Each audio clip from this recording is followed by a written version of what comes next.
It all started about 6 months ago. My wife Emily had always been the kind of woman who loved to keep things interesting. At least that's what she told me. She'd flirt, she'd tease, and I guess I was so wrapped up in our routine that I never really thought much of it. We've been married for 8 years now, and at first everything seemed perfect. Or so I thought. But then tiny cracks started appearing. She became more distant, more irritable. She'd lie about small things, where she was, who she was with. I'd ask her about her day, and she'd brush me off with a snide comment or a sarcastic remark. At the beginning, I chalked it up to stress, work, or maybe just her being a bitchy woman, which she was known for. Still, I couldn't shake this feeling that something was off. A few weeks ago, I noticed her phone was rarely out of her sight, always locked. She'd get defensive if I tried to peek over her shoulder or ask who she was texting. That's when I started wondering, what's really going on? I was dealing with a broken back from a stupid accident, and I was supposed to be focusing on my recovery. But instead, I kept catching these little hints that Emily was hiding something. It's not like I'm paranoid. I've always been a straightforward guy. I work as a mechanic, I'm no angel, but I'm not a cheat either. Still, her behavior was different. She'd come home late, smelling like perfume I didn't recognize, or she'd start getting defensive about her whereabouts. When I asked her outright, she'd roll her eyes and call me paranoid, say I was insecure or jealous. That made me more suspicious, honestly, because who the hell acts like that when they're cheating? Then came the injuries. Last year, I was in a car accident, broken ribs, concussion, and I had to go to the hospital. She was supportive at first, but lately, I'd noticed her visits to my surgeon, Dr. Carter, were way more frequent than they should have been. She'd always say she was visiting friends or going shopping, but I had this gut feeling that she was hiding something. I even caught her sneaking around the house once, trying to hide her phone from me. That was when I decided I needed to find out what was really going on. I started paying more attention, checking her phone when she wasn't around, watching her movements. That's when I saw it. The message thread that changed everything. It was a text from her, but it wasn't the usual BS. It was flirty, suggestive. I knew it was her even without reading the whole thing. The tone, the way she called him Tom, and how she talked about wanting to see him again. My stomach dropped. I remember the exact moment I saw the message. My heart almost stopped. I wasn't prepared for the scene. It was like being hit in the gut with a sledgehammer. I couldn't believe she was capable of such betrayal. All those years, all those promises, and she was out there sneaking around with my surgeon. No, not just sneaking around, but actively lying and cheating on me with someone I trusted to help me heal. The guy who's supposed to fix my broken back turned out to be the one screwing my wife behind my back. That's when I decided I couldn't just brush it off. I had the evidence now, clear as day. I confronted her that night. I didn't yell, I didn't scream. I just laid it out there on the table. I showed her the message thread, told her I knew everything. Her reaction was instant, defensive, bitchy. She called me crazy, said I was imagining things, that I was overreacting. She told me she was just talking to a patient, that I was paranoid and insecure. But I knew better. I saw her face, the way her eyes darted around, the guilty look she tried to hide. She couldn't deny it anymore. And that's when things got ugly. The betrayal hit me harder than I thought possible. I felt like I'd been punched in the chest, like I'd lost my entire world. All the trust, the marriage, everything we built, dismantled in a matter of seconds. I was furious, hurt, and disgusted. How could she do this to me, to us? I wasn't just angry, I was devastated. That moment of discovery changed everything. I knew I had to figure out what to do next, but right then, I just stood there, trying to process the chaos swirling inside me. The fallout hit me like a freight train. I remember sitting on the edge of the bed, staring at my phone, trying to make sense of what I'd just uncovered. My mind was racing, images of her with Dr. Carter, the betrayal, the lies. It wasn't just about the sex. It was about the fact that she'd been lying to my face for months, maybe longer. I'd trusted her. I thought we had something solid, something real. Turns out I was just fooling myself. She was still in the house, pacing around like she thought she could somehow talk her way out of it. That bitchy attitude of hers was coming out full force. She kept trying to deny everything, throwing out lame excuses. "It's not what you think," she snapped. "You're just insecure. I was just talking to him about my back, that's all. But I cut her off. I told her I saw the messages, that I knew she'd been lying about everything, about her visits, her secret texts. Her face twisted into this nasty sneer, like she was trying to act superior and unbothered, but I could see the flicker of panic in her eyes. I felt cold rage boiling up. How dare she look at me with that disdain, like I was the crazy one. She's the one. Sneaking around, cheating, lying. I wanted to smash something, to scream at her that I deserved better than this. But I kept my composure because I knew I had to be smart. If I let her see how much she'd hurt me, I'd be giving her power. Instead, I told her I wanted her gone, right then. Pack her shit and leave. I wasn't about to keep her in my house while she was screwing my surgeon. That night she did what she always does when she gets caught. She started with the tears, the fake crying, trying to guilt me into forgiving her. I remember how she looked, mascara running, voice trembling. She kept saying, "I didn't mean for it to happen. It was a mistake. I love you, I swear." Yeah, right, love. That was a joke. She loved the idea of having some fun behind my back while I was laid up in pain, vulnerable. That was the real betrayal, her telling me she loved me while she was screwing someone else. I was numb but furious. I told her she needed to leave before I lost my temper completely. I didn't want her in my house anymore. Didn't want her near me or my recovery. She screamed, called me a jealous idiot, said I was overreacting. Her voice was full of venom, like I was the one who'd done something wrong. But I knew better. I knew the truth. She'd been cheating with my own surgeon, Tom Carter. The guy who was supposed to help me heal turned out to be the one helping himself to my wife's affection. That realization just made everything worse. I spent the rest of that night sitting in the dark, staring at the wall, trying to process the chaos. My back was still healing, but emotionally I felt paralyzed. I couldn't move, couldn't breathe. The pain from the injury was nothing compared to the pain of betrayal. I thought I knew her. I thought I knew us. Turns out everything was a lie. I kept asking myself, how could she do this? How could she betray me like this? And the worst part, I knew I'd never trust her again. Not really. Maybe I'd forgive her someday, but trust, that was gone. The next morning she packed her bags and left without a word, just slammed the door behind her. I sat there staring at the empty hallway, feeling numb. That was the last time I saw her face. I knew I had to figure out what to do next, but honestly I didn't have a plan. All I knew was I needed to get my life back on track, and that meant dealing with the fallout from her betrayal. The emotional scars were fresh, and I felt like I was walking around with a broken piece of myself. I didn't sleep much that night, and the days after were filled with anger, sadness, and a strange sense of numbness. I keep telling myself I'll get through this, I have to. But damn, it's a long road ahead. The days that followed were like walking through a fog. I stayed home mostly, staring at the walls, trying to piece together what had happened. Every time I closed my eyes, I saw her face. Those fake tears, that smug look she always had when she thought she was getting away with something. I kept replaying the moments in my head, wondering how I missed all the signs, how I failed to see that she was capable of this kind of betrayal. I felt sick every time I thought about the trust I'd given her, the marriage I thought was solid, and how it all crumbled in front of me because she couldn't keep her legs closed or her mouth shut. But the worst part, the physical pain, was nothing compared to the emotional damage. It was like a part of me had shut down, locked away behind this wall of anger and confusion. I wasn't sure if I could ever trust her again, that cold, betrayful woman who'd lied to my face for months. Every time I tried to think straight, I'd get hit by this wave of rage that made my fists clench or my jaw tighten.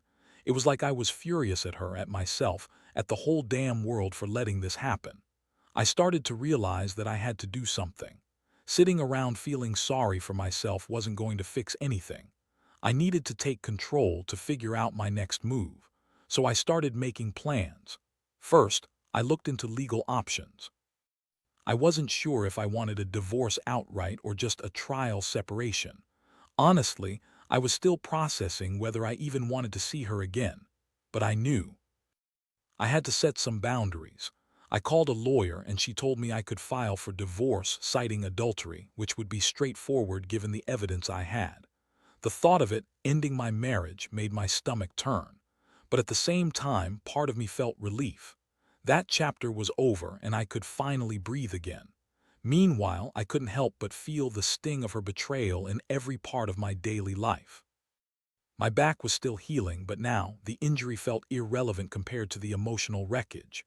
I couldn't concentrate, couldn't sleep. I was angry at her for the lies, angry at myself for trusting her, and angry at the universe for throwing this mess at me when I was vulnerable. I kept asking myself, was I blind?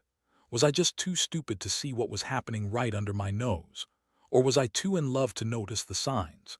Either way, now I was paying for it, and it hurt like hell.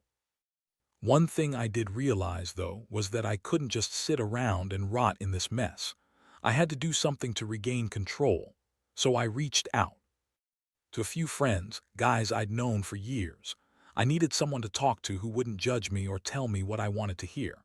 Most of them were supportive, telling me to get rid of her, move on, and focus on myself. But some were more cautious, warning me that I might be making a mistake if I jumped into a divorce immediately. I didn't care much about their opinions, honestly. I knew what I felt: hurt, betrayal, and a deep sense of loss. I also started hitting the gym again. Physical activity helped burn off some of that rage and frustration. I needed to feel strong, to remind myself that I still had control over my body and my life. Sitting around feeling sorry for myself wasn't going to fix anything. I had to rebuild, not just my body but my trust in myself. Every day I woke up, I told myself I was going to be okay, even if I didn't believe it yet. Sometimes, late at night, I'd look at my phone and wonder if she was thinking about me, regretting what she did, or if she was already moving on with someone else. That thought made me feel sick, but I also knew I had to accept that I might never get closure, that this betrayal might be the defining moment of my life. Still, I refused to let it break me completely. I was determined to come out of this stronger, smarter, and more cautious about who I let into my life. And yet, beneath all that, I couldn't help but feel this gnawing emptiness. I'd lost my wife, my trust, and a part of myself I thought was unbreakable. Every day was a battle to stay sane, to keep from losing my mind over what she did. But I knew I had to keep going, no matter how much it hurt. The next step was clear: get legal advice, start the process, and most importantly, figure out how to heal from this emotional wreckage she left behind. As I sat there, trying to process everything, I realized I needed to take concrete steps. Sitting around feeling sorry for myself wasn't doing any good, and honestly, I was tired of feeling like I was drowning in this mess. So I called a divorce lawyer. That was a tough call to make. I'd never thought I'd be filing for divorce from my wife, especially not over something like this. But deep down, I knew I couldn't stay married to someone who'd betrayed me so thoroughly, with my own surgeon no less. The lawyer, Lisa, was professional but empathetic. She explained the process, the evidence I had, and what I could expect legally. I told her everything I knew, from the texts to her suspicious behavior to her visits to the hospital when I was in recovery. She confirmed what I suspected. The evidence was solid enough for legal action. I didn't want to drag this out, it was just too painful. I wanted her gone, out of my life, and I wanted to move on. But even as I made these steps, I couldn't shake this feeling of emptiness. Every time I thought about her, I'd feel a surge of anger, then a wave of sadness. I kept asking myself, how could she do this to me, to us? After all those years, she just threw everything away for a few stolen moments with a guy who was supposed to be helping me heal. The thought of her with him, her lying so effortlessly, made me want to vomit. I was angry at her, but I was also angry at myself. Like I'd failed somehow, missed the signs, trusted her too much. I started noticing little things, how her absence affected me. I'd find myself staring at the door, wondering if she was thinking about me or if she was already moving on. The worst part was knowing she probably was. I'd catch myself fantasizing about confronting her, telling her exactly what I thought, how much she'd hurt me, how much she betrayed everything we had. But I knew that wouldn't change anything. She was gone and the damage was done. Meanwhile, I threw myself into rebuilding my physical strength. I hit the gym hard, lifting weights, doing cardio. It helped a little, made me feel like I still had some control over my life. But no matter how much I worked out, my mind kept circling back to her. The image of her with Tom Carter, laughing, joking, doing God knows what, those thoughts haunted me. I kept asking myself, was I a fool for trusting her? Did I even know her at all? Or was she just hiding her true self behind that bitchy smile? One day, I found myself going through her stuff. I know, bad move, but I needed answers. I found some more texts, some photos she'd missed deleting. She was really gone. I saw pictures of her and Tom, her holding his hand, her leaning into him like he was her everything. It made me feel sick. That's when I realized she'd been planning this betrayal, long before I ever found out. She had a whole double life, and I was just another piece in her game. I felt an overwhelming mix of anger, sadness, and betrayal. I wanted to scream at her, to tell her she was a bitch, a liar, a cheat. I wanted to tear her apart with my words, but I also knew that wouldn't help. The only thing I could do was focus on myself. I couldn't force her to come back or change her ways.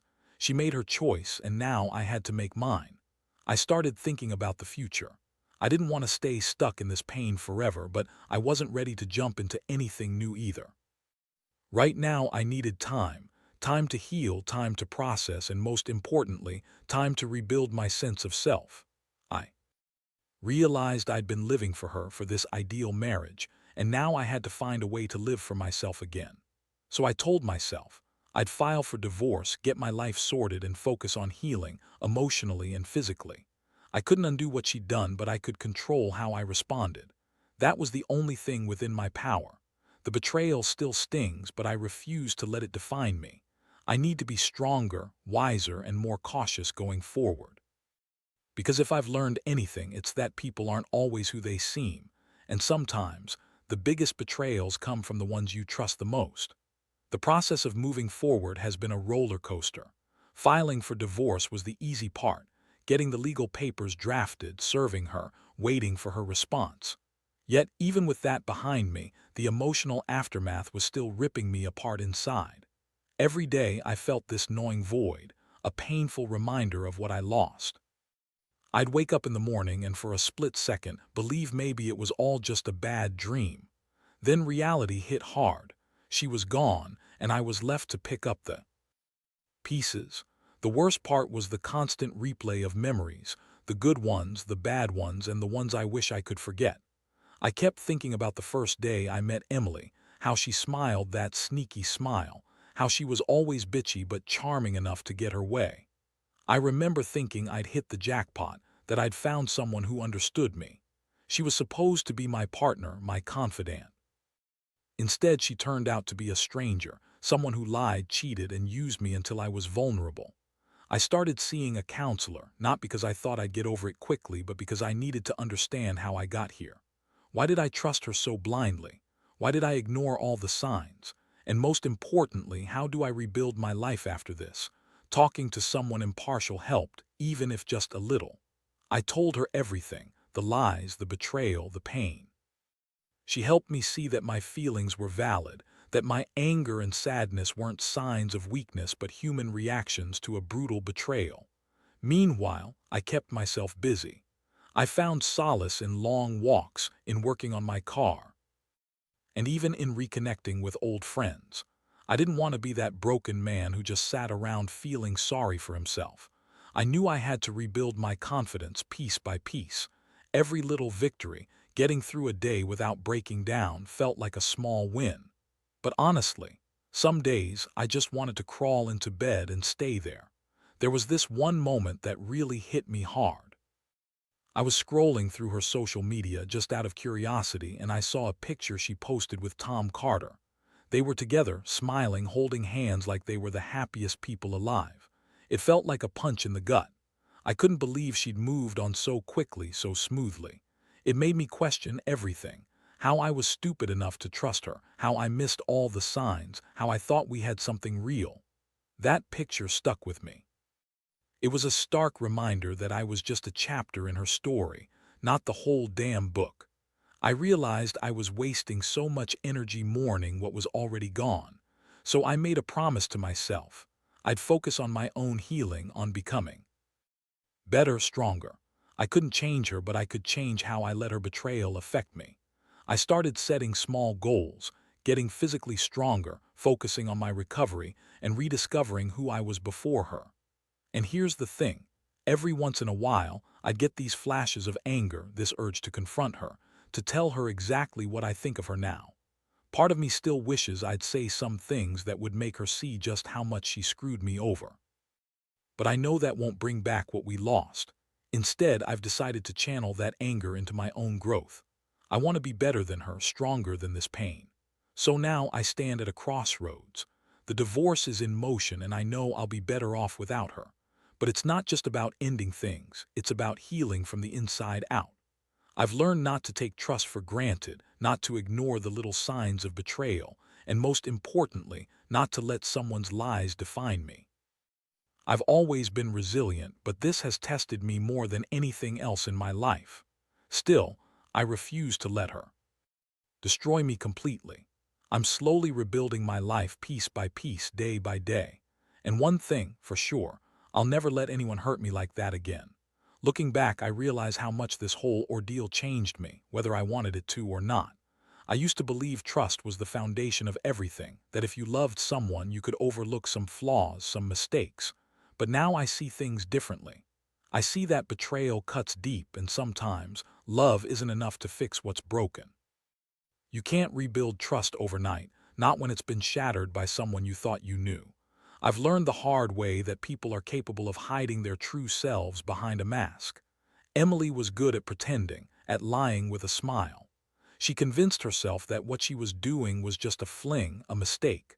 But to me, it was so much more, an assault on everything I believed in.